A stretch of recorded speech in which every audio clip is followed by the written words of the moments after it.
What's up guys, welcome back to AFC Game by Game. Having to record this in the garden, unfortunately. It's a bit of a madhouse in mine today. My dad has for some reason decided to rebuild his website, so he's swearing and cursed at the computer, and my cousin has just given birth, so my mum is on the phone to that side of the family. Annoyingly, I wanted to watch the Chelsea game against Leicester, but you know, these things get in the way.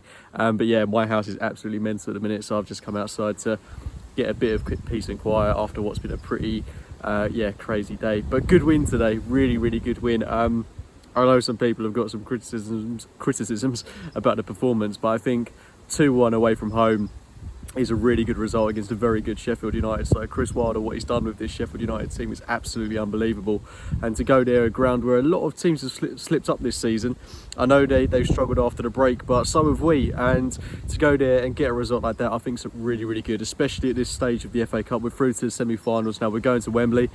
It's not quite the same. It doesn't really mean anything, but it's great to progress to this stage of the FA Cup. And I think if we do go on to win the FA Cup, which I think is going to be a big ask, it's probably the toughest FA Cup we could win, to be honest. I mean, going away to Sheffield United was difficult. Leeds at home were difficult. Portsmouth away was a difficult game. But at this stage where we're going to be coming up against teams like Manchester United, possibly Chelsea, Leicester, Man City, Newcastle, I mean, these are tough games, and it's going to be a really tough finish if we are to get over the line. I think it will be incredibly difficult, especially when you throw into the mix that you've got Manchester City, who are going to be absolutely seething that Liverpool have won the league by such a distance. They're going to want the FA Cup as some sort of remuneration of this season. So it's going to be really difficult to win this trophy, but we've gone one step in the right direction today. Another away win. It's building blocks. It's very small building blocks, and I am excited by what I'm seeing from this Arsenal team. The football we're playing is really good at times. It is starting to show a lot of promise defensively, especially from set pieces. You know, we have lapses in concentration. We don't look that sturdy at the back at times. But it was an interesting lineup that Arteta played today. It was very fluid, very lucrative. We saw David Luiz come back into the centre of defence, quite literally, as we seem to play a back three. And I don't think he put a foot wrong today. I know we've all said negative things about him after the game against Manchester City, rightly so as well. And I think there's a lot of people out there who were very much against him signing on. But I mean, at the time, I was very much of that opinion. I think he'll probably go on to prove at some point that he's still got mistakes left in him. But I can partially see why Arteta has decided to keep him in the team. He's got leadership, he's got experience, and if he puts in performances like he does today, you know, solid 6 out of 10s on a regular basis, and I think he should hopefully do just fine for that year. But it's just a case of how many more of those games, like the one against City, is he going to have. But I thought Mustafi was very good today. Kieran Tierney was exceptional. And as I say, just like the fluidity of the team, it seemed to be a three at the back, but in possession it was much more a 4-3-3.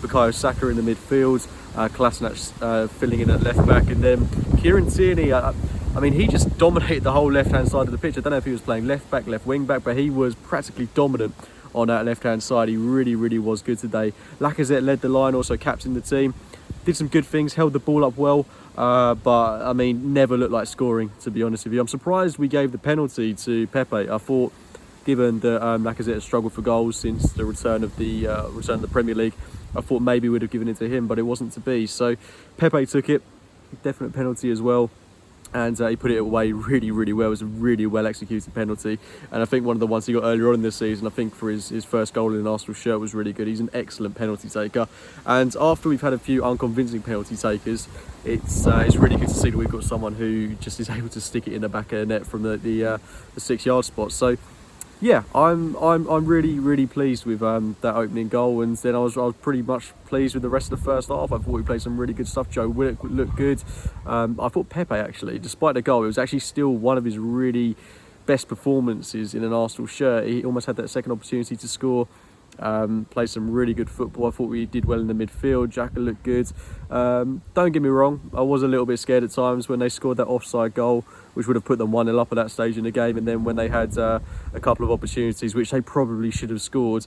I think Basham had an excellent header which he put wide from about 2 yards out. So don't get me wrong, we had lapses in concentration at the back. I'm certainly not believing that all our defensive woes are cured overnight, but certainly, you know, we kept them out. We defended resolutely for the most part in that second half.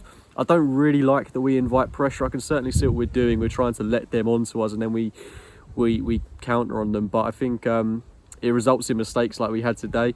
And yes, we did make a mistake. We showed mental resilience to come back and score that winning goal, but still we do invite pressure, and we're just not a good enough team to invite that pressure at the minute. I still think we've got to be going for another goal at least. But it's good that we've made these changes. It's good that we've won this game against a practically full strength Sheffield United side. Let's not forget that as well. We made a lot of changes, and Ketia I thought was excellent when he came on as well. Worth mentioning how good I thought he was, especially on the winning goal that we ended up scoring. But before that, of course, we did concede. Terrible defending. I mean, we looked dreadful from throw-ins, set pieces all day today, and that is a big concern, especially from set pieces. But McGoldrick, who I think, has he even scored in the Premier League yet? I think he barely ever scores for Sheffield United, but fair play to him, in the right place at the right time. Dreadful from Kolasinac, just can't clear it properly. A lot of stick for Rob Holding on this one. I sympathise with him, really. I don't think there's a lot he could have done, to be honest. I think maybe he misjudges the header, but I think Rob Holding is someone that so many people are quick to assume that he's going to be one of the first out the door. So many people just don't seem to believe in him, which, you know, I can perfectly sympathise with. I could see why. When he came back from his injury at the start of this season, I don't think he looked particularly great. I thought he had a couple of rocky games. But I think we've got to be as patient with him as we are going to be with Bellerin. I mean, Bellerin doesn't get anywhere near as much criticism as someone like Rob Holding does, and they're both coming back from devastating injuries. Like, players have had their careers ended through these injuries, so I think we've got to give him a little bit of time. Rob Holding especially, given that he's playing in a very dominant part of the pitch at centre-back. He's 24 years old, his career is still very much ahead of him, so I'm not writing him off. Wasn't his best performance today, but as well, let's consider he's coming into a team where he probably wasn't expecting to come on with you know, another half of the game to go. He played very well in the game against Southampton. Difficult circumstances to come into, but yeah, I think he wasn't dreadful, but also he wasn't mind-blowing. So yeah, just wanted to point that out. But the winning goal was fantastic. Brilliant work, first of all, by Saka to start the move, but then also to carry on with his run, to drive two Sheffield United players with him, and then for Nketiah to play that inch perfect ball through to Pepe, who almost fluffed it, but thankfully kept it under control. I'm not sure if that will count as an assist for him today, but Ceballos just nicking it off him. Really instinctive finish past Henderson. Henderson made it easy for him. Don't know why he came out, don't know why he committed. He opened up that whole left-hand side of the goal. And yeah, really good finish from Dani Ceballos. I mean, Henderson will be kicking himself over that, but excellent finish. I love a last-minute winner in the FA Cup especially. It takes us through to the semi-final, a game that honestly, when they got it back to 1-1, I didn't know what way this game was going to go, but we've turned it around. We've got the win, and yeah, I'm looking forward to what is to come from this Arsenal team. This season can still be salvaged. It's just a case of getting more wins on the bounce. You've got Norwich in midweek. That would make it 3 wins out of 3. Okay, we lost convincingly to Manchester City. Dreadful result against Brighton. No excuses for that one at all, but 3 wins out of 3. I can't grumble against that.